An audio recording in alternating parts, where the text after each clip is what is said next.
This episode of Ludonarrative Dissidents is brought to you by Ethan Cordray of Technical Difficulties Gaming Podcast. It's an actual play podcast featuring a wide variety of systems, including Delta Green and many of the other games featured on Ludonarrative Dissidents. Visit technicaldifficultiespod.com or search on your podcasting app of choice to listen to this podcast.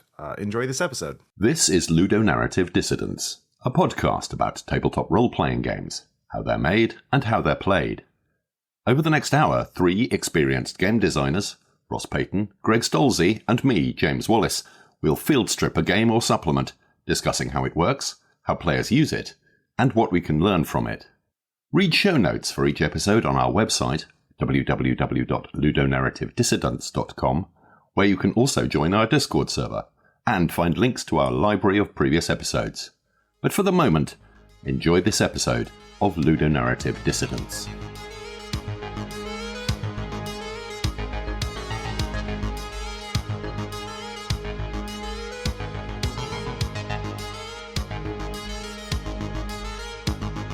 Hello and welcome to Ludonarrative Dissidents. This is Season 3, Episode 20, Delta Green Countdown. This is the seminal source book for Delta Green in its first edition as a setting for Call of Cthulhu. It is developed a reputation as being one of the best supplements for a role-playing game ever written. It was released in 1999 and was published by Pagan Publishing, written by a murderer's row of authors. Dennis Detwiller, Adam Scott Glancy, John Tynes, primarily illustrated by Torrin Atkinson, Dennis Detwiller, Heather Hudson, and John T. Snyder. Yeah, it is over 425 pages long and features quite a bit of material in 8 major chapters with 3 adventures, 9 chapters really, and 3 adventures, and with a lot of ancillary material. 310,000 words. I did yes. a word count on it. I didn't count the words. I did a word count. Yeah, I mean, that is a very significant amount of work. Yeah.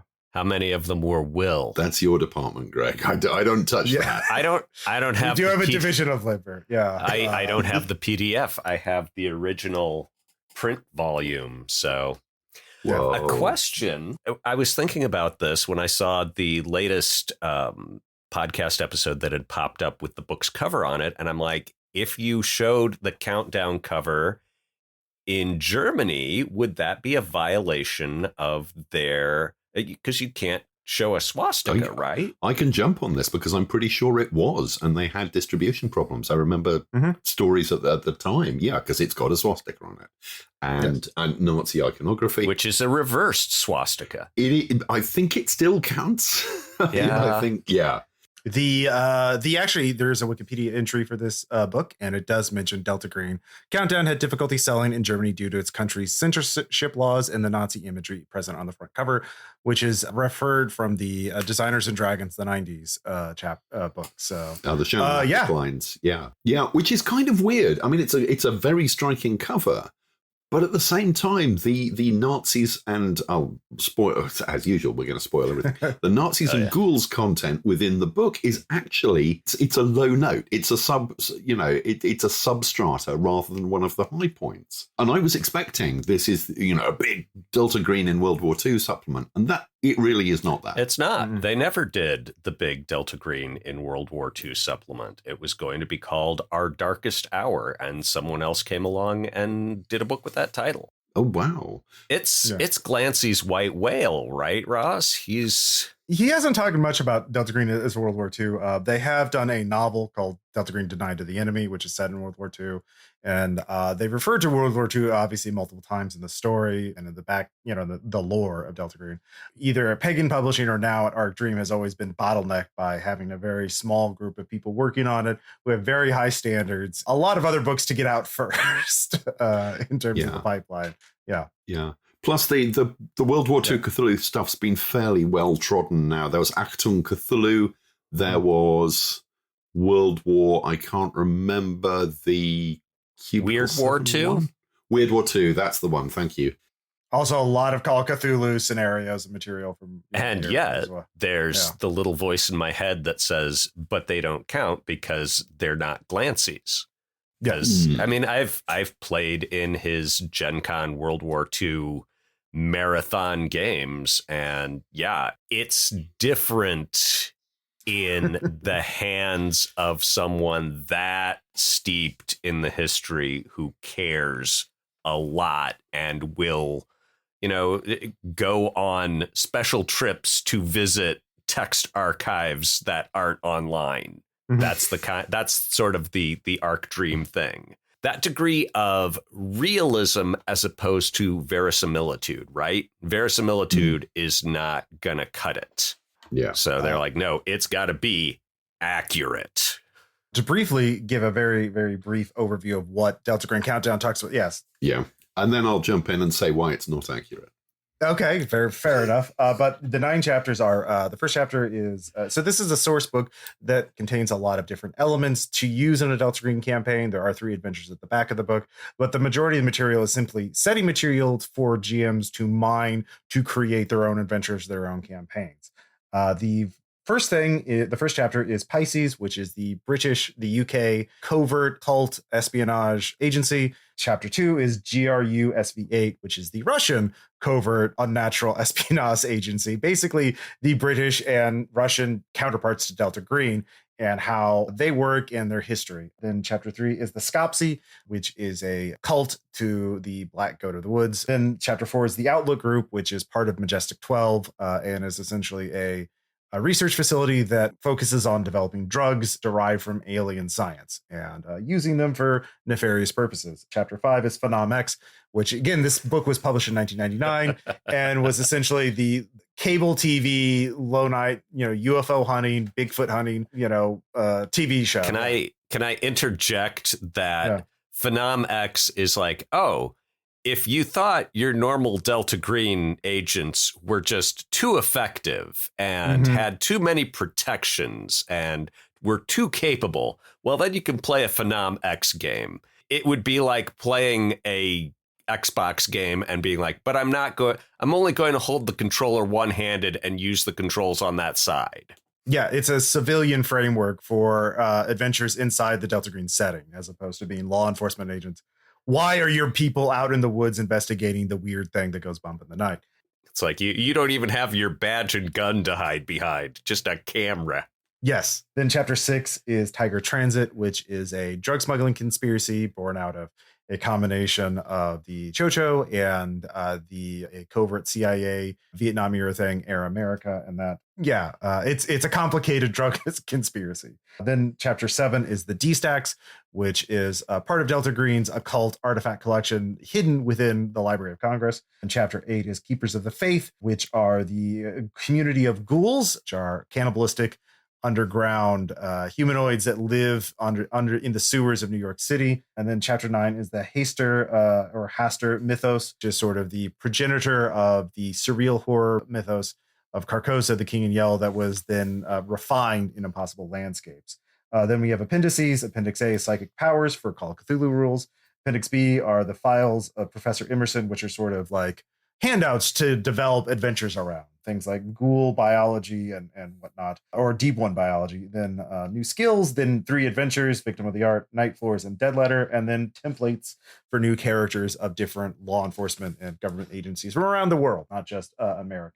And then, of course, an index. And that is 424 pages of a lot of stuff to go over. So look at the appendix, the international federal agencies. What is that font? It's like 8-point font. It's smaller. It's a 400-page book in Smurf type. It's the body text for most of the book is 9-point. So I think for that appendix, it's like 7.5, and there's 100 pages of it. It's a quarter of the book.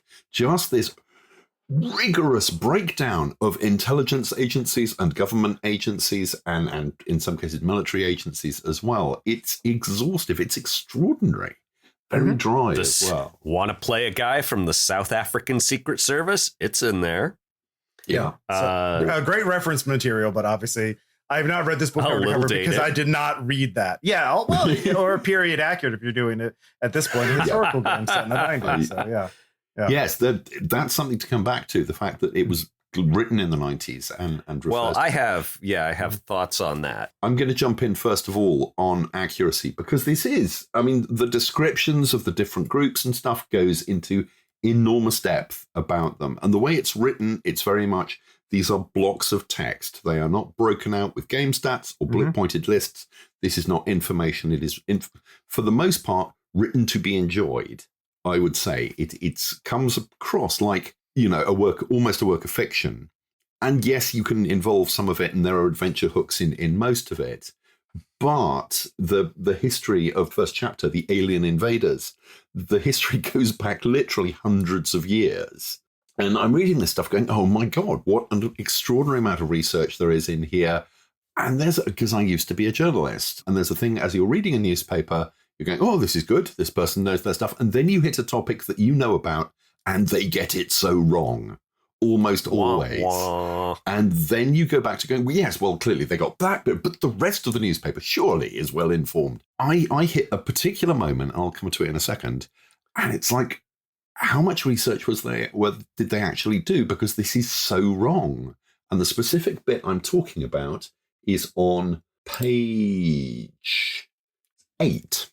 That early on, Matthew Hopkins, Witchfinder General, makes an appearance. An actual historical character, and the book says that Hopkins and his men descended on the Severn Valley, and this is 1652. No. Matthew Hopkins was active in the east of England and stayed there. He was only an active witch hunter for 3 years, in which time he had hanged more witches than the rest of the country in the rest of the century. But he was active in particularly a village called Brandeston, where he had the vicar arrested and hanged as a witch. I grew up one village over from Brandeston. Most of the trials took place in Bury St Edmunds, where my mother now lives. I am steeped in Matthew Hopkins. Do not tell me he went to the west of England, and do not tell me he did it in 1652, because he died in 1647 at the age of 27 of tuberculosis. All right. It's just like, it would be, why? It doesn't have to be 1652. You could have said 1646. Don't suddenly tell me that Matthew Hopkins possibly is a zombie. He's wandering around a part of the country that he never, ever visited.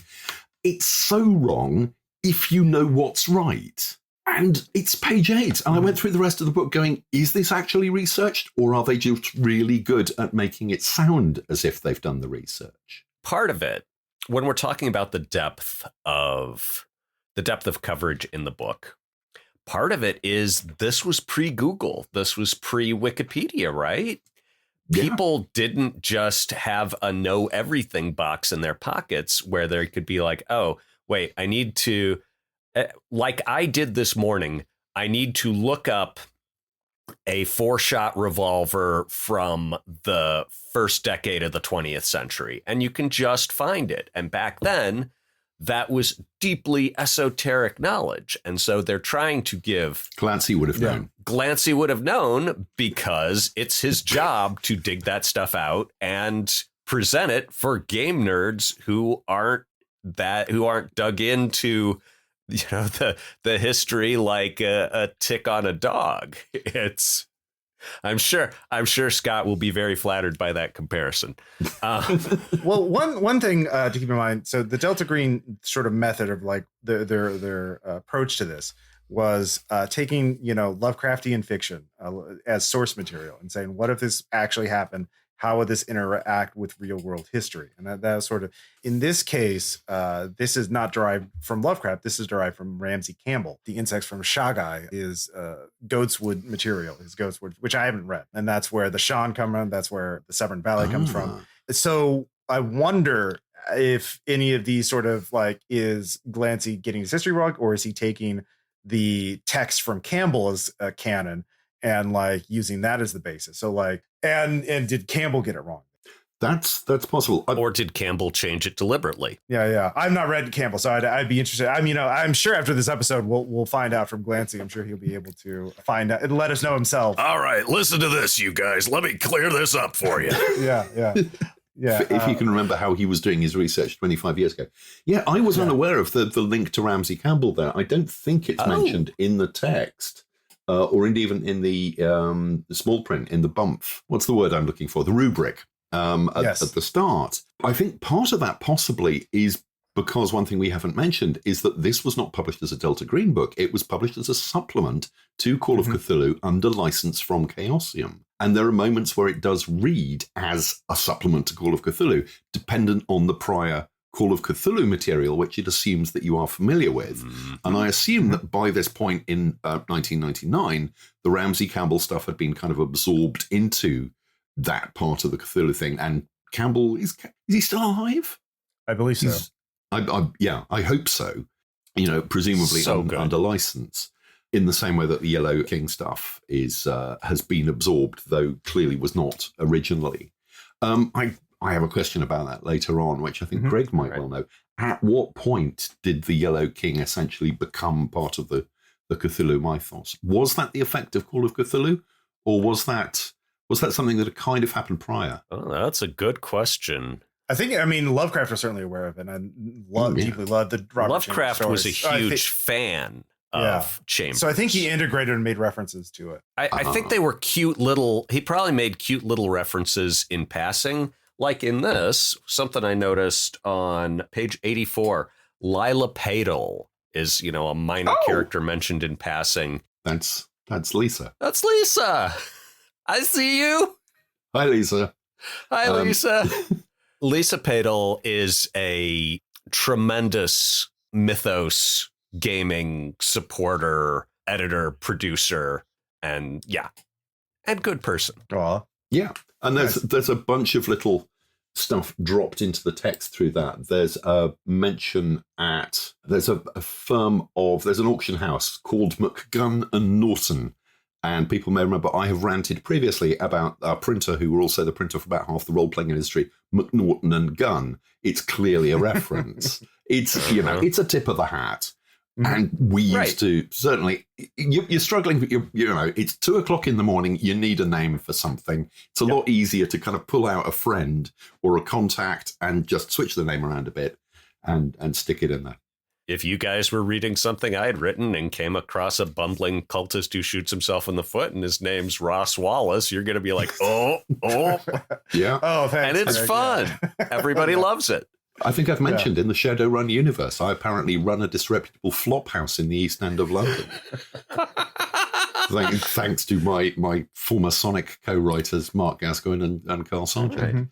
Yeah, it's a thing that roleplay writers do. We write each other into books, and it's now just... Sure. I don't know do people still do it? I'm sure they do. Try and stop them. I know Caleb ran a Call of Cthulhu scenario where, what's the name of this pastor in this church? I said, Pastor Glancy. It's like, all right, sure. Pastor Glancy takes out his Desert Eagle and opens fire on the monster package. And didn't work out well for that pastor. But yeah, it's still being done. I know I make references and that sort of thing as well. Of these 9 chunks, what are our favorites? Do we have favorites? Are we playing favorites? Easy. For me, it's easy. The Haster Mythos was foundational for me. It was a revelation. It's a great part. It's the reason that the Tynes effect was a thing. You guys have I told y'all about the Tynes effect? We talked about it in Jailbreak. Okay. Yeah. Talk about it a bit more. It's worth repeating. It is an extraordinary thing. Is that Tynes was sort of the rock star of Pagan, and that anything people really liked, they remembered as being written by John Tynes. So it's like, oh man, that stuff about the Fate was so good. Tynes really knocked it out of the park. And it's like, no, that was Detwiller. It's not anything he did or asked for or enjoyed much, I don't think, but it kept happening and was very funny. If right up to the point where someone's like, oh man, the mechanics he wrote for Unknown Armies were so good. And I'm like, actually, you're factually mistaken. Yeah. Yeah. The Haster Mythos stuff is a high point and is, I think, a lot of what got Countdown its attention, in that it took the Cthulhu mythos out of its science horror, or took Call of Cthulhu out of the science horror framework and moved it into more of a nightmarish, psychedelic, surrealist horror. He did a really good job of it. It's very evocative, but it's not the only good thing in Countdown. When I first read Countdown, one of the things that really blew me away were the It's the fake scientific reports because they were done to such a Oh, yeah. spectacular degree. It is the files of Professor Emerson on page 232.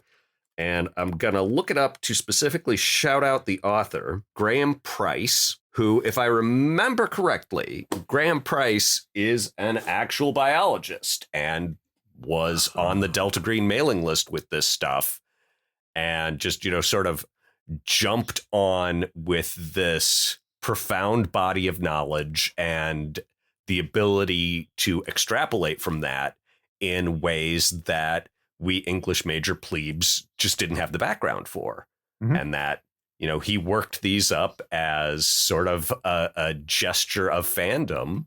And the pagan guys are like, well, a diamond has fallen into my hand. You mind if we'll pay you to publish this stuff, my dude. Yeah. James, what was your single favorite chapter? I mean, the Hasta stuff. Hasta stuff is really interesting and just great to pick you up. So much of the rest of the book is the standard science horror stuff to a very high standard, but that's what it is. And then the Hasta chapter comes along, formatted differently. It's not this kind of straight description of the way all of the Hasta stuff works and or doesn't or might work. It's much more, this is how you use it in a role-playing game. This is how you build all of this stuff, and there's an outline for it's kind of the meta structure for a campaign. It's really good. It is a fantastic piece of writing. I very much enjoyed the Phenomenon X stuff. It's still funny in a slightly dated way now. Those poor bastards. But enjoyed that enormously. And I think back when we were talking about the cyberpunk role-playing game, we were slightly mocking the concept of characters who are journalists. But if you want to do a campaign where everybody is just part of a news crew in the way that worked in the 90s, and these days it would be one person with a digital camera doing everything, because that's the way that not only technology but also budgets have gone. If you're the entire crew, that's a fantastic setup for a role-playing party. It's really fun. And you could have so much fun with this stuff. And I thought the opening chapter, which is huge, there's an awful lot of it, is really, really strong. And the stuff the Pisces one. The Pisces one. It feels authentically British. It gets a lot of the British stuff right. I can poke holes in certain details, but generally it's very good. Within that, I particularly enjoyed the Army of the Third Eye, which felt kind of authentic. I'm not sure I used to work on a magazine called Bizarre in the mid-late 90s, and we were literally one set of desks away from Fortean Times, the Journal of Strange Phenomena, published by the same company, by people we knew pretty well, and under the same individual publisher within the group.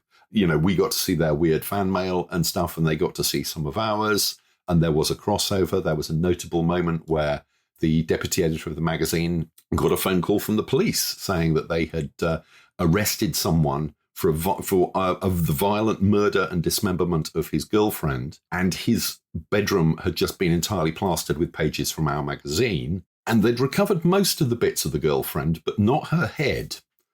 There was a pause. So if you should receive a cardboard box in the post... We did not receive a cardboard box in the post, but it was an interesting way. Also having to phone down to the post room and go, if you receive a cardboard box for us with suspicion.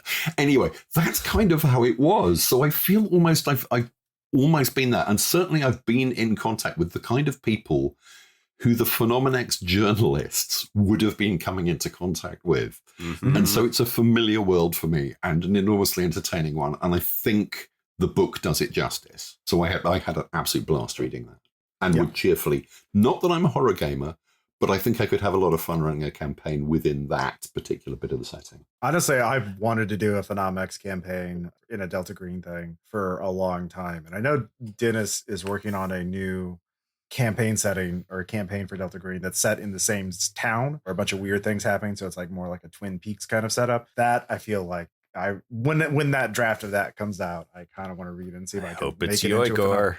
Those seem like the kind of thing that could make a whole town surreal.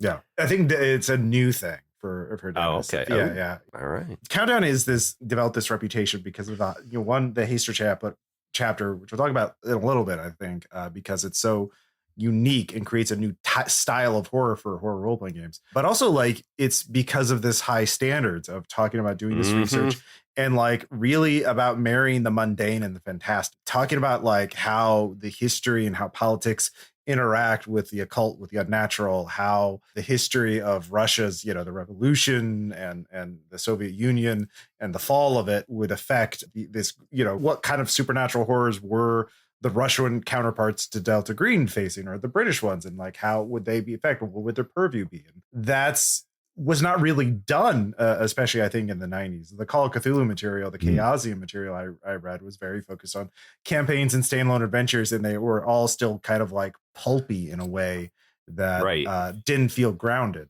Well, and I think the most recent Call of Cthulhu, when we reviewed that, I'm like, this clearly moved towards pulp.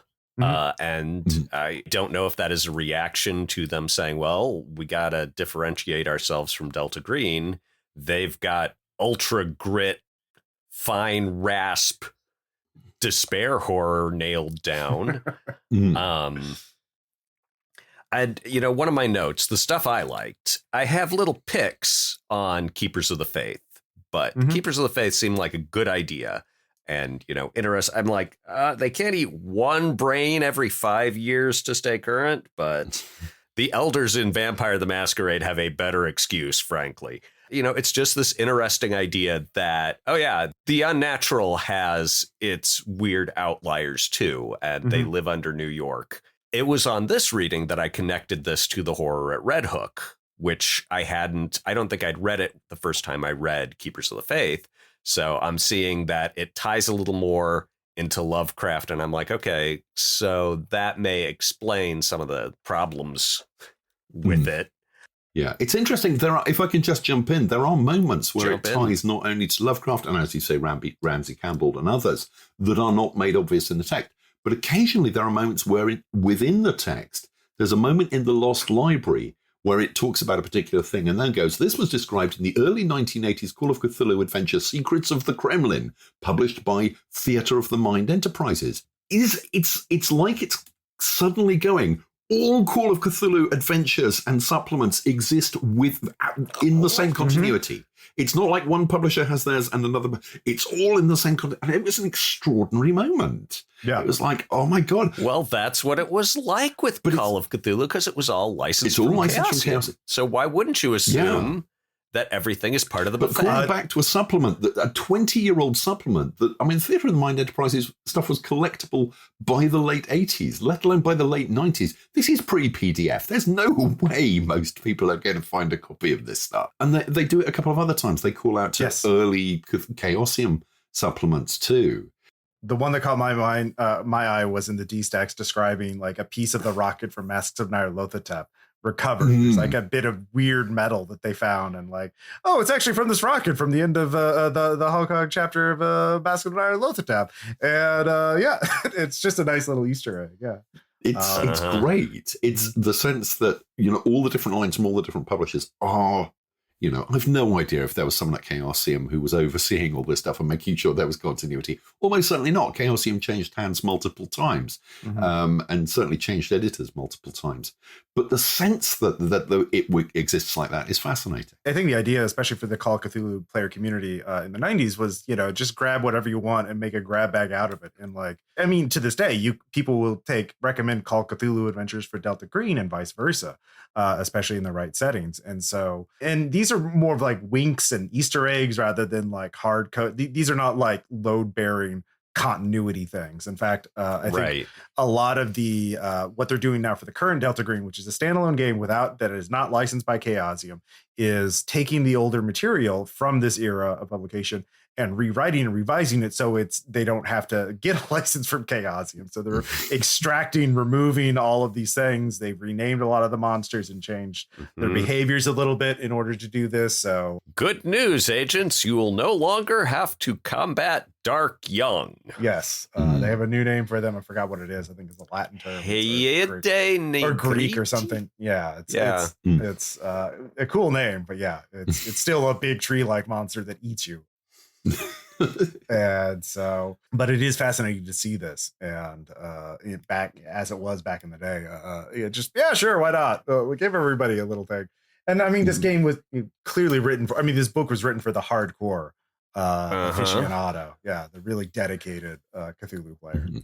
My instinct is that what's going on there is like when you talk to someone who's really, really, really into jazz and you tell him, oh, well, I like this jazz, this mainstream jazz guy. And he's like, well, if you like him, here's, you got to go back to this other guy who got slept on. And my guess is that most of these Easter eggs, they're not going to do these for products they thought were mediocre or, authors they thought were assholes. It's like, I really liked that Theater of the Mind thing. That was awesome. It was formative to someone. And they're like, I'm gonna hoist a Stein to it so that people who haven't heard of it, well, maybe now they'll hear of it. Maybe one fanboy will seek this out because they read about it here, and I will have paid my homage to those who went before me. Yeah. I also liked the SV8 part. That was another. Yeah. My notes say a history nerd could do such a great novel of SV8 versus Smersh versus Nazis versus Delta Green in 1945 to 46, or a game. It would be just this fascinating, because you've got the setup that's established is that SV8 are the guys who know the dire consequences of messing around with this stuff and are like, no, the books go in the fire. The books go in the fire. And Smersh are the guys who are like, man, the Nazis killed a bunch of people with this stuff. We got to get on top of that. This stuff seems cool as hell. And all I got to do is butcher a bunch of kulaks. Oh, well. And then you've got, Delta Green, who's like, no, you're right. I don't like communism, but I do like book burning. And the Nazis who are like, well, generally I'm pro book burning, but these books, oh, baby, there's some crazy stuff in there. You could raise the dead and make castles blow up. It's the shit. Yeah. And that just have it. And they're all deeply politically motivated and on occasion hamstrung by the pettiest of bullshit. Well, you could even do like an Operation Paperclip, but for like Nazi sorcerers, where like there's Americans and Russians on both sides that are divided. Some Americans and some Russians want to kill the sorcerers, and some want to recruit them for their own government. There was a moment where I thought part of the book was going to go in that direction, and then it didn't. And I'm not sure if I was disappointed or not, because if I thought of it, it's probably kind of obvious. Yeah. I mean, or you could do it with Smersh, where it's like, yeah, well, the U.S. got Werner von Braun, and Smersh got this guy who was teaching the Nazis how to summon deep ones. In terms of the material, thinking about all the games I've run of Delta Green, the two chapters that I've drawn on the most for my own games and my own writing have been, well, obviously the Haster mythos that was, but then also the Keepers of the Old Faith. I've used that. They're a really good ancillary addition to not making the focus of a scenario, but like as a complication in other scenarios, where because they have these ghouls are involved in their own conflict.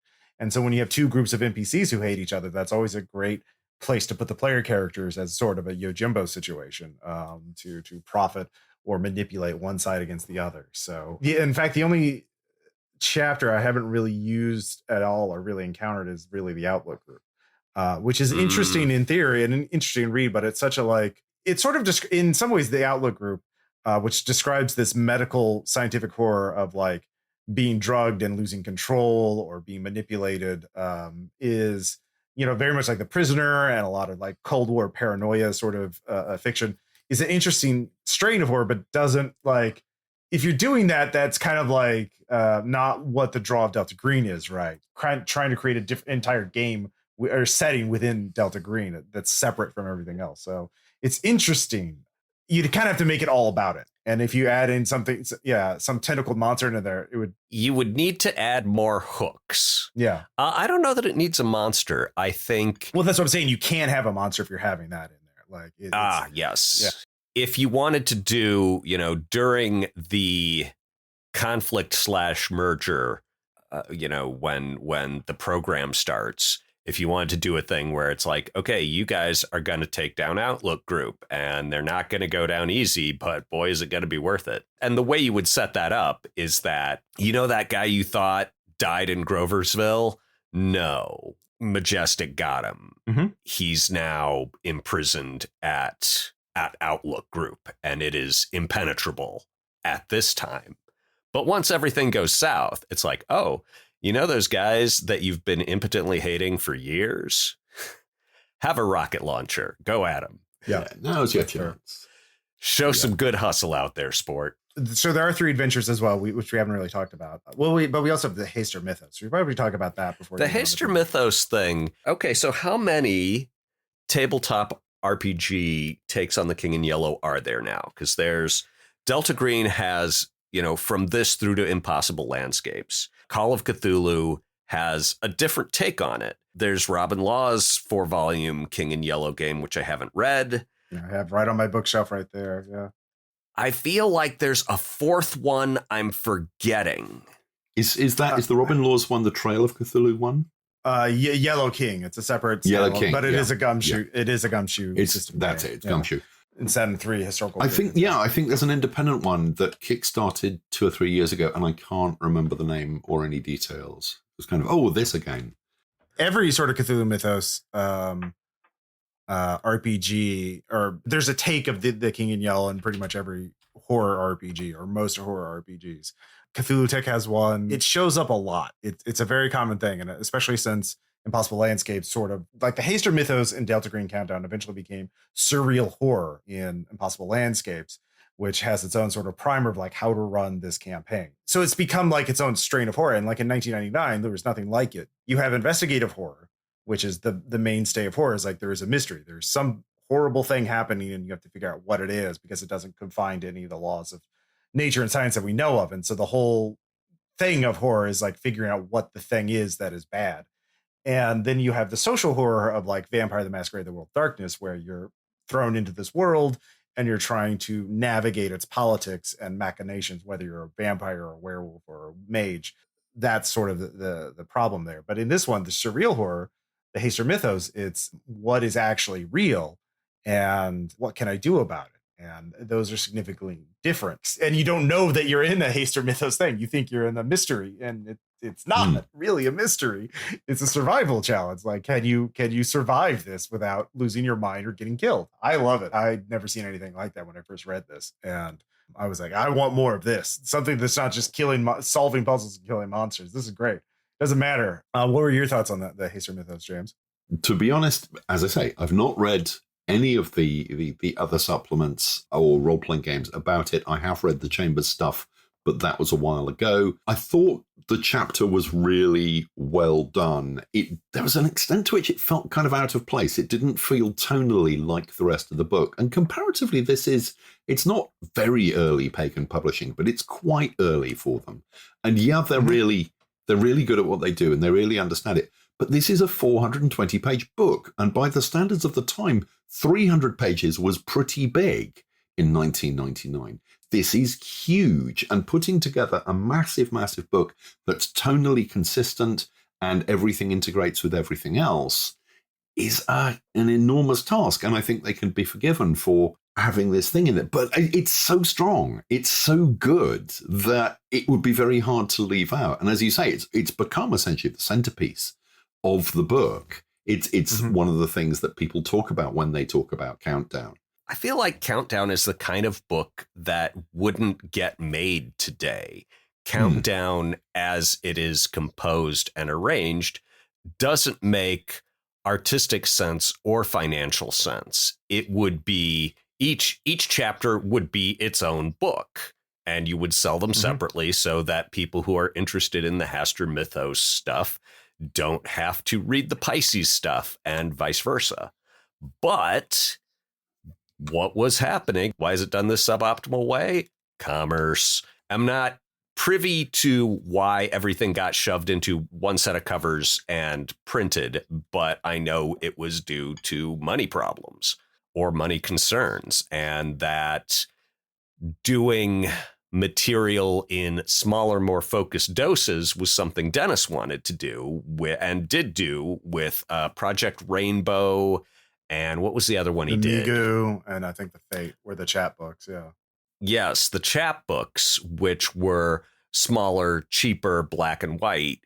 And this was, like, well, no, we have to have it in the form that people recognize as a role-playing game supplement. So it's got to be big with a full color cover. Yeah, Pagan did. I don't remember the details, but I know Pagan had a lot of problem with distribution, getting paid from distributors. I know Dennis has been very vocal on social media about getting screwed over by distributors, which is a common theme for role-playing game companies. And to this day, boy, yeah, I don't know any company that doesn't have just so many horror stories. The caliber of talent that they had available, but the problems with distribution, it made more sense, to publish a giant book rather than try and get 10 books out. And also, I actually read some reviews of it, Delta Green Countdown, from back shortly at, only a couple of years after they released it. They all comment on the price. Oh my goodness, it's $40. It's so expensive, but you get your money's worth with it. Kind of funny. I had to buy my copy used off of eBay or something, and I paid like $80, and that was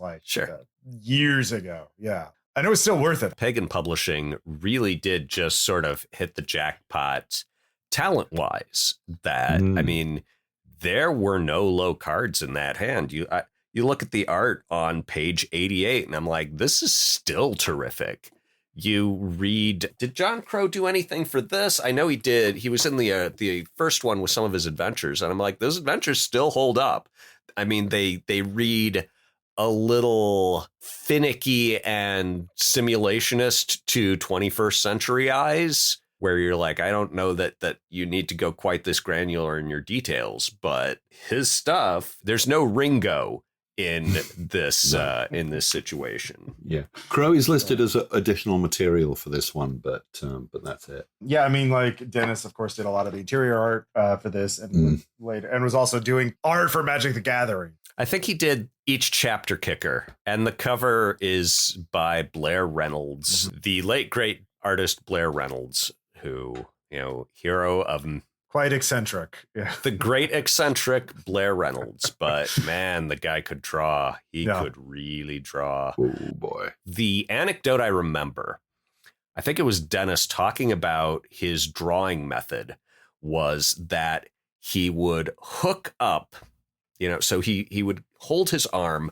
with the wrist bent at like a 90-degree angle and the fingers bent at like another 90-degree angle, and would be inches, have his eyes inches from the page as he's making these tiny, super precise lines and dots. And that in this fashion, he trashed his hand. And that one of the reasons he did less art and then stopped doing it was that he had simply broken his body through his process. It's surprisingly and worryingly common in artists. It seems, particularly people, if you're drawing full time 9 to 5, you've got, take breaks, for God's sake. Yeah, take breaks, stretch out. Now that so much of art can be computer assisted, and I'm not talking about just shoving crap into Midjourney, so don't put that on tablets and light pens and that kind of thing. Just using a tablet and light pens and that sort of thing, and using it for the coloring, I imagine, and the corrections. I'm hoping that will mean less wear and tear and self-destruction from artists, and I'm afraid that what it means is publishers say, oh, this has gotten so much easier that now instead of getting one full color picture for $800, I can demand 2, and if they don't like it, there's a dozen high school kids who this is all they do for fun, who will take a quarter of that. Yeah, to get into the industry. Yeah, the great lie. The prestige industry trap. Yes. People really want your job, so that means we don't have to treat you well because we can always replace you with someone who's not quite as good, but who's also not quite as expensive. Yeah. And the other thing is, if you take a low fee to get into the industry, they're not going to offer you a higher fee next time. They're going to offer you the same fee, because that's just capitalism. Yeah, we're becoming very moribund about, maudlin about, the industry twas ever thus. And every so often a distributor like Diamond goes down and publishers suddenly discover that the money they thought was going to cover them for the next 6 months is in the, some Diamond executives, ex-Diamond executives' pocket instead. It is a risk. It is a very risky industry. It is not one to rely on. I still say the number of times a year people go, how do I get into the games industry? It's like, do not give up your day job. And then I gave up my day job because I'm an idiot. There are 2 other chapters that we haven't even mentioned really, and that is the Scopsy and Tiger Transit. And both of those are examples of real world history topics and integrating them into the unnatural and integrating unnatural elements into them. So Delta Green, I think, also separated itself by being willing to be more visceral and horrific with real world atrocities than certainly Chaosium was for most of their material. Like Chaosium's horror feels very pulpy. It's very horror movie where, yes, there's murders and human sacrifices and that sort of thing. But like the Skopsi, which were a real Russian cult or group, religion that practiced ritual castration. And this is what the group in Delta Green does, but they worship the Black Goat of the Woods, and presented as this a flawed cult that has lost their central occult artifact that allows them to perform a ritual to grant them immortality, and thus they are in dire need of recovering it because they can't reproduce. There's no second generation of cultists. So man, if I was gonna castrate myself to live forever, I wish I was at least living forever. Yeah, exactly. And Caleb Stokes would use the Scopsy as the initial seed for God's Teeth. Because spoilers for God's Teeth, the inciting incident is a raid on a Scopsy held orphanage, essentially covering up horrific child abuse. And this is Delta Green at its darkest. If there were unnatural horrors, they would commingle with real world horrors, and they would thrive in these dark, unlooked upon spaces and places where people are committing horrible things. And but there's still people committing them. Not, the monsters are not originators of the evil in this case. It's humans. And I think that's another reasons why this book is so well regarded, is that it's willing to do that in a way that is serious, but also like it's still a horror game. I was going to say, what do you think of the concept that in the pulp approach to historical horror, the horrific unnatural aspects are always outliers? Mm-hmm. It's not that, oh, yeah, did you know that the government has a secret vampire den under Washington, D.C.? It's, oh, no, out in the hills, you'll find vampires running towns, but it could never happen here, right, is the central concept of pulp horror. Delta Green's horror says not only could it happen here, it is and does. Mm-hmm. Part of that, I think, is expediency. I think the common thing is to, like, if you're writing a commercial RPG scenario, you're trying to create it so that it can be integrated in a campaign, regardless of what you're kind of doing, right? Like, if your home campaign has werewolves controlling Washington, you can't have a scenario with vampires controlling Washington. It just wouldn't work. But if you set it in a fictional town that no one's heard of before and it's fictional, then yeah, you could add vampires controlling it because, it never existed before you put it in the scenario. The vampires of Yoknapatawpha County. Yeah, exactly. You recognize that cut? No, is that Darkest Hillside tickets? No, Yoknapatawpha County was the fictional southern county that William Faulkner created to set all his stories in. So As I Lay Dying, and Rose for Miss Emily, and Rose for Emily, very good. Rose for Miss Emily. Horror fans, if you haven't read A Rose for Miss Emily, you should go read A Rose for Miss Emily, which is not considered a horror story. It is Southern Gothic. Southern Gothic. So much more elevated. Yeah. So the other chapter, Tiger Transit, is what we would still call problematic, right? Because it talks about the Chocho. The Chocho in Lovecraft's fiction are a ethnicity of Southeast Asian people that are intrinsically evil. They're corrupted and they're evil. And Lovecraft was racist, and this is a reflection of that. Delta Green, in the late 90s tried to update that by, saying that a specific group within the Chocho were corrupted. There was a cult within them. They integrated with the CIA operating in Vietnam during the Vietnam War. And then after the war, they moved into America and started smuggling drugs, became a criminal cartel. And they've sort of branched out. And it's presented as this campaign setting, essentially, in Chicago, where they're selling Liao, the time viewing drug, which is also in Lovecraftian fiction, that attracts a horrible monster from beyond time and space, the Hound of Tindalos. But they also That's have a corporation. Frank Belknap Long, not Lovecraft, right? Well, it's Lovecraftian, but yeah, it's part of the Chaosium universe of things. And the new Delta Green, they just call it the Hound of the Angles. And it's interesting conceit, but it's a messy, complicated conceit. And I think to this day that Delta Green authors are still struggling with how do you portray the Chochos in a way that is not, brutally insensitive to Asian people. And I think that's a square that has yet to be, circled. So interesting chapter, but it's a product of its time to a degree, I think. I don't think I'm not the person who can really qualify on is it actually problematic or does it handle it well? That would be a topic of an entire podcast, but and we need some different people to talk about that. I do want to just mention that it was out there. But I think the other thing is the 3 adventures, right? James, did you have a favorite of the adventures? I have to admit, by this point, I slightly skimmed them. Mm-hmm. There is a lot. Yes, there's a huge amount to get through. I mean, Night Floors is interesting because this is 1999. And these days you just go, it's another liminal style thing. Mm-hmm. It's influenced by not back passages, back corridors, back rooms. The back rooms. Back passages, something else entirely.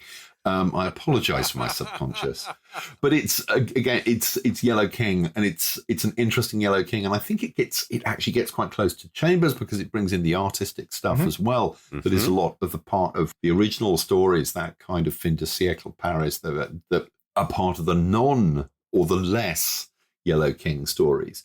I enjoyed the tone of it. I mean, I enjoyed Tynes' writing enormously, and I'm pretty sure that one's Tynes. I'm not as well from it. No, I think this is Detwiller, actually. Yeah. Is it? Oh, yeah. Blimey. Yeah, exactly. There's the Tynes effect. Tynes effect detected. Yeah. Tynes wrote the Haster Mythos, but Detwiller wrote Night Floors. Right. Okay. Yeah. And Night Floors was later rewritten to be the first chapter of Impossible Landscapes. Which I haven't read. Well, I mean, that's a huge book. Tynes walked so that Dennis could run an ultra marathon in Impossible Landscapes. Did you look at the encounters starting on page 267? I just wanted to see if anybody had a particularly favorite from the Night Floors encounters, because I do. And this is one that, the first thing I think is the Clockwork Child in this one? I believe so. I'm not sure, but I'll tell you mine. It's a very subtle thing. But because it's so subtle yet unnerving, it has, in my running it had just as much of an effect as saying a ghoul jumps at it and tries to maul you to death. And the effect is the players encounter a solid goldfish unattended in the middle of the floor. The craftsmanship of the piece is breathtaking, and when examined, it almost appears to be real. Anyone who puts it in their pocket they do use the future conditional, will discover a live goldfish in its place several minutes later. So I've used this multiple times where the players will encounter this sculpture made of gold of a goldfish. They take it with them because why wouldn't you? And then at some point later in the scenarios, you feel something moving in your pocket. And they what? And then they say, there's a goldfish. What do you mean? It's in an evidence bag, the one you labeled sculpture of goldfish. And the players they don't know how to process it. They don't know what to do with it. They don't know what it means. Yeah, that's straight out of Chambers. Is it from the petrifying story? Yeah, well, it wasn't gold, but similar thing where they have this fluid that perfectly petrifies things. Yes. I do remember that story. So that's my single favorite encounter in there. Well, I can see why.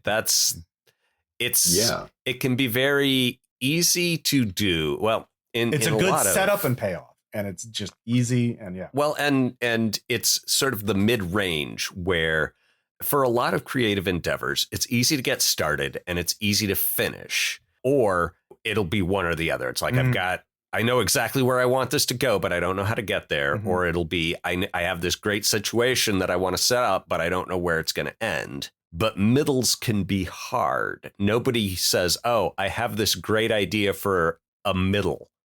Nobody says, oh, the best book in the trilogy is the second one. I'm sure someone will pop up with an exception to that rule. Empire Strikes Back. Damn, wow, I didn't expect it that fast. That is pretty fast. Yeah, you're not wrong.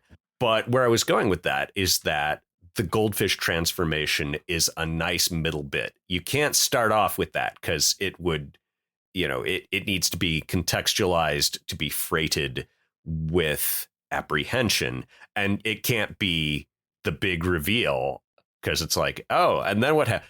And then there was a goldfish. So this goldfish, did it kill you dudes? No, man, it was a before it was a goldfish statue, and now it was an actual dying goldfish. But nobody got hurt.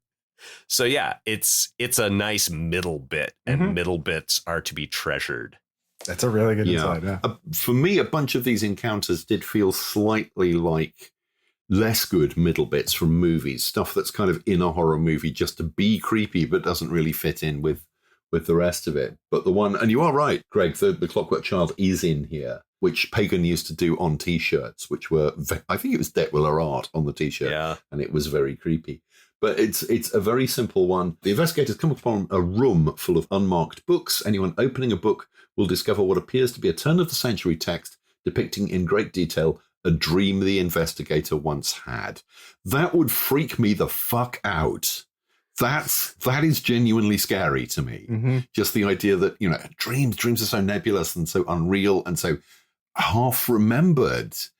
And then to have that there's a dream I had when I was about 6 about being chased by a dragon, and it was also sports day. Very confusing. And all the detail, I've never been able to forget it. I've never been able to remember it either. If someone were ever described that dream to me, I don't know what I would do. I do remember being terrified when I was 6. But Let me throw a bit of random neurocognition theory at you. So you've all heard about the situation where something, a phone is ringing in your dream or a bell is going off, and then you wake up and there's actually the alarm or something, bell noise. Yeah. And, people are like, how did you know to set up that situation that a bell would be in before the bell went off? And if it's your alarm clock, sure. But if it's the phone, and the explanation that I have heard, as a theory, even the person who presented this is like, there's no way to prove this. It's just a theory. We do not have dreams. We remember dreams. That in the process of waking up, we confabulate a dreamlike experience that we had 15, 20 minutes, an hour before. But it's just the memories forming without any kind of actual experience, which, if you think about it, is not that much weirder than experiencing the thing without the actual experience. So there you go. The counterpoint to that, as I think about it, would be sleepwalkers who take the actions that they take in their dreams while they're moving around. So that suggests that dreams actually do occupy time and aren't just flash created at the end.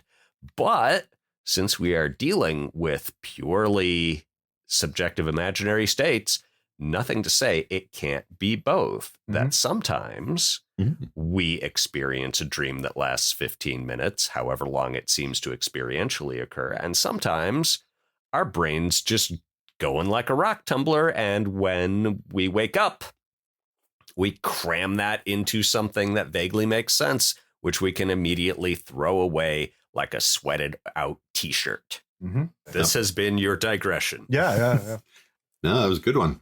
Fit that into your Delta Green game, please. Tell me about it. The key to like surreal horror, I think, is making it personal, right? Like it's not just random wacky things. Dennis basically wrote this stuff This was originally written by Tynes in The Unspeakable Oath and revised for Delta Green Countdown and kind of gestated for years. Jim Stetweller wrote an RPG called Inslam, which was released for free and was sort of an early effort to try and he spent years and years trying to figure out how to get this to work. And he finally sort of coalesced into like a set of principles that he expounds on in Impossible Landscapes. And the key of it is making it personal. It's just not random, nonsensical things that happen. There are things that make no sense, but like you always have to connect to the person. So Impossible Landscapes, the culmination of all this sort of like has a lot of that, is digging into the player characters' backstories and their bonds and like working it into the weird things that are happening around them. It's fascinating to read Night Floors as to see how it got started and like and then to later compare it to Impossible Landscapes. So, but there are two other adventures here, Victim of the Art, which is a very good X-Files kind of adventure, I think. It's it's actually been republished as a standalone adventure, and it's very much like, here is a good investigation to start out your Delta Green agents. It's very much monster of the week, mysterious killings that can be tied to a person who has unwittingly got access to an occult artifact. It's very good in that regard, but it's like a very bog standard kind of adventure. This is more like almost like a Chaosium style adventure, I think. But like self-contained. Yeah, self-contained. Which a lot of people like and find good uses for.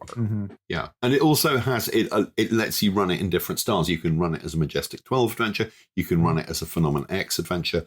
That's a really nice touch. I enjoyed that. Yeah, it's oh, man. I'd love to see it as a Phenomenon X adventure. Man, that would be fun. I'd love to see it as a Majestic adventure. It's just gotta get that thing.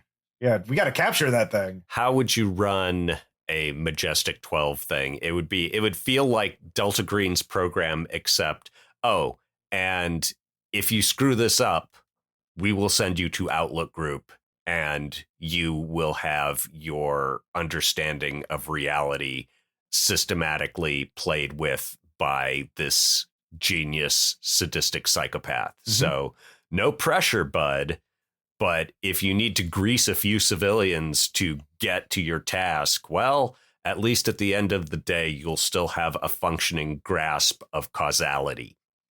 Yeah, there is one official Delta Green adventure where the players are Majestic 12 agents. That's Jack Frost. And it is encouraged for the PCs to be pretty brutal. And they have more resources to deal with the problem at hand. But like the problem at hand is very big, too. The final adventure is Dead Letter, which is more of kind of like the New Age from the original Delta Green book, in that it should take more than one adventure. Starting with a severed dog's head being found in the mail and uncovering elements from the Karatechia, which are the leftovers, the remnants of the cabal of Nazi sorcerers, which are described in the original Delta Green book. Yeah, I feel they were a high point in the first Delta Green book, and that was what a lot of people connected to. Yeah. It was a simpler time of punching Nazis. Yeah. Rather than electing them. Well, yeah. And the Karatechia are designed to be defeatable foes. Like, they're powerful, but like they are the centerpiece of the campaign. The campaign is about finding out about them, investigating them, thwarting them, and then finding their base and taking them out. Like, that was always the idea. That's why in the new version of Delta Green, which is, written for the 2010s when first came out, the Karatechia are gone. Like, the history is that Delta Green canonically defeated them and wiped them out. But Dead Letter, it's kind of I've never run it for RPPR because I ran it before RPPR and it was fine. Like, I run Victim of the Art. Didn't send you? I ran Victim of the Art. That was actually Caleb's first Delta Green adventure that I ran for him. But like, Dead Letter was like, it's fine. And then of course we have the psychic powers stuff, which are fine, but that's very pulpy. And like, it's sort of like if you're doing Pisces, because Pisces is caught up in that, like, the Ministeric Goat style Cold War espionage agencies using psychics.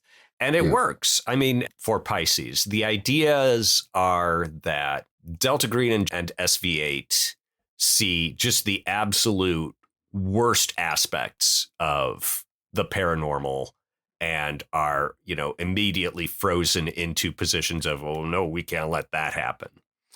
Whereas Pisces starts with finding psychic people, and compared to a Shoggoth, their abilities are really, really feeble. But because they're human scaled abilities, they're comprehensible, and it leads to the idea that, well, this is an asset we can deploy against the Nazis. we can use these psychics to find where their fleets are and what their troop movements are. Because this works to some extent, they are more comfortable with the paranormal. And then when this will, of course, be their downfall, because in the setting of Delta Green, humanity and the unnatural cannot coexist. That's always been the conceit of Delta Green, is that the unnatural is radioactive to the human mind. It is intrinsically corrupting and dangerous, and there's no way to use it safely. It's just on the psychic stuff. It's suddenly, as I said, the first part of the book, first almost half of the book is very descriptive. It's very narrative. It's very setting up situations and characters, and it's all about the story, with occasional box outs which might contain a game stat. And there's one page where suddenly you're getting game stats in the main text, and it's really disconcerting. And then you hit the psychic powers chapter, it's like crunch, crunch, crunch, crunch, crunch, crunch, crunch, and then extra skills as well. And it felt like a different book. Uh-huh. Well, because it probably was. Suddenly, which it goes back to the thing I was saying about everything all at once. I think it was. And I'm not going to say they were wrong to put it all together. It's been a hugely successful and influential book, and it was very ambitious. But it's the tone shift is palpable. Well, it is an appendix at least, so yeah. Yes, yeah. I think that everyone would have been better off if, distributors had been better at being distributors. Yes, better at not sucking. And that they hadn't had to shove. Yeah. If they hadn't had to shove everything into a 400-page monster, it probably would have been financially better for them, and it probably would have been creatively better for the fans who got it. But it's not how it played out. Just think about being a voyage across the ocean back in the time of sail, right? Like, you didn't send a small, tiny boat across the Atlantic, right? It wasn't going to make it. You had to make a big ship with a lot of, to have that mass to get ton of through supplies. So like having a big book would and also make it more attractive for game stores to buy, because that means higher margins, right? Like, yeah. The contrarian voice in my head that can't shut up even when I'm talking to myself says, how many people bought this expecting something like the Skoptsi, and then, later, and the Keepers of the Faith, and, read that stuff, and then later read the Hastur mythos stuff, and they're like, whoa, wait, I don't know about this. Yeah. But then, ran some SV8 stuff, and they're like, okay, the SV8's solid. And then 4 years later, when they've graduated college, they come back and read the Hastur mythos stuff again, and are like, well, maybe I just wasn't ready for that. Yeah.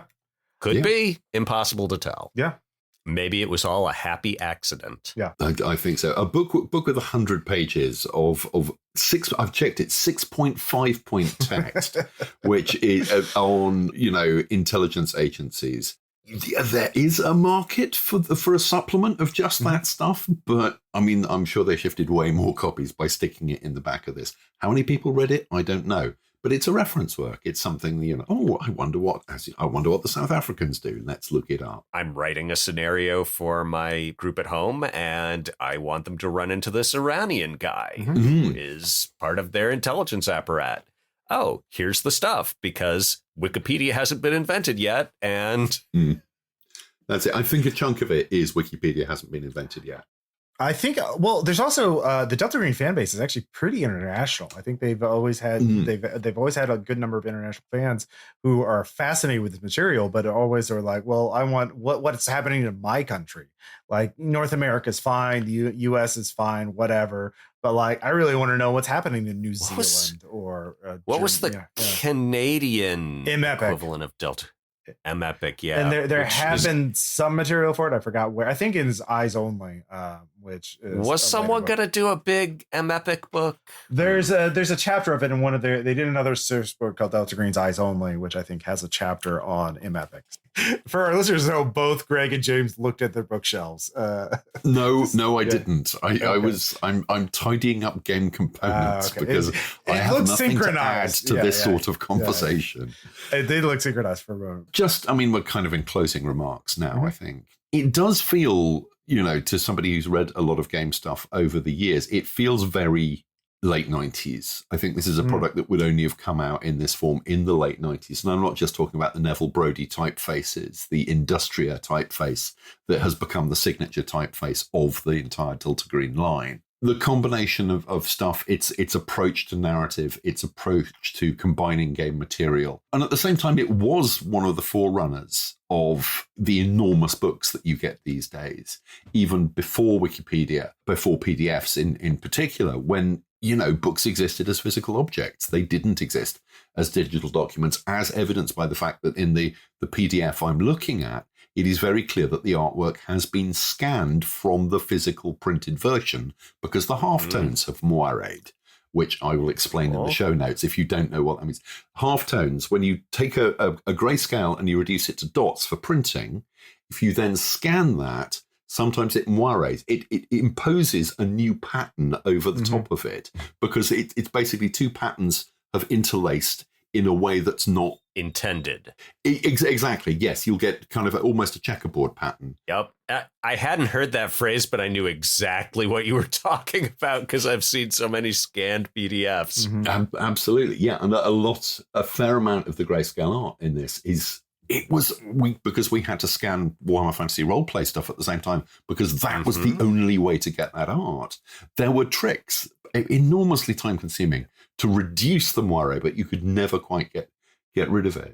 So yeah, it is fascinating. There are absolute gems and jewels in this, but you know, it's not a consistent book by any means. And I'm so sorry there was the Matthew Hopkins stuff on page 8 because it really spoiled the reading experience for me. It's like this is so wrong. I now cannot trust the research in anything else, and I have to treat the entire thing as if it was just made up. That's fair. Yeah. Tainted. I mean, there aren't actually ghouls under New York City. Yeah, so this is just a slightly different timeline, all right? It's just like because of the insects landed, they crashed their temple ship in there. It changed the timeline of the UK just slightly. So yeah, we'll chalk it up to that, or maybe Doctor Who intervened somehow. Delta Green Countdown is available now as a PDF and I believe a print on demand book. If you're a Delta Green fan or a modern horror fan, it's worth reading just for the Haster material alone. A lot of this material has yet to, like, I know Art Dream Publishing's plan is to update this material and bring it into new context with new books. Like I know some of the GRU SV8 material has been put in the Labyrinth because one of the sections in Delta Green, the Labyrinth, is Agent Renko, who's a GRU agent who's gone independent, and he can become an asset or later on a problem for Delta Green. You know, Night Floors and the Haster Mythos became impossible landscapes. So like blossomed. Yeah, blossom is a good way to put it. So it's worth reading. And also, yeah, it is very much a product of the late 90s. The title is Countdown, like Countdown to the Millennium. It was published in 1999, like shortly before the turn of the century. There was certainly a lot of pre-millenarian, like apocalyptic viewing, you know, Y2K and Believe in UFOs were up, the X-Files. Like it's a fascinating book. Changed my gaming career, as it were, by reading it. Same. Yeah, it is a chonky boy. It will take a hot minute to read. For our next episode, we are going to be doing another personal pick. I am not the person to introduce this book. But James, could you tell us a little bit about Maelstrom? Maelstrom is a British role-playing game from 1984, written by a 17-year-old schoolboy who was and is a friend of mine. It came out from Puffin Books, a division of Penguin Books, Penguin Books. It is set in explicitly Tudor England, but there's magic. It's a slim volume. The British role-play scene at the time was very into these slim books published as paperback books that went into bookstores and were sold through bookstores. They were mass market, the others being Dragon Warriors, which I republished a few years ago, and the main one, Fighting Fantasy and Advanced Fighting Fantasy, which came off the back of the Fighting Fantasy game books. I will explain this at much more depth in the episode itself, but it's a fascinating artifact. It's a standalone system. It's been republished since. It's a really interesting, slightly naive, but at the same time, uniquely British game. I think it has a very British flavor, and the magic system is fascinating.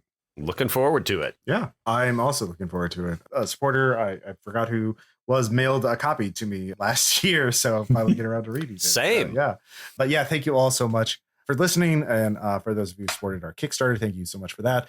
Be sure to discuss this on our Discord, and I'm sure we'll get confirmation from Mr. Adam Scott Glancy about his historical research. Mea culpa, or don't blame me, blame Ramsey Campbell, or perhaps there's some other amusing story about that. Thank you again, and watch out for the sewers under New York. We'll talk to you later. That's good advice in any reality, I suspect. Yeah, fair enough.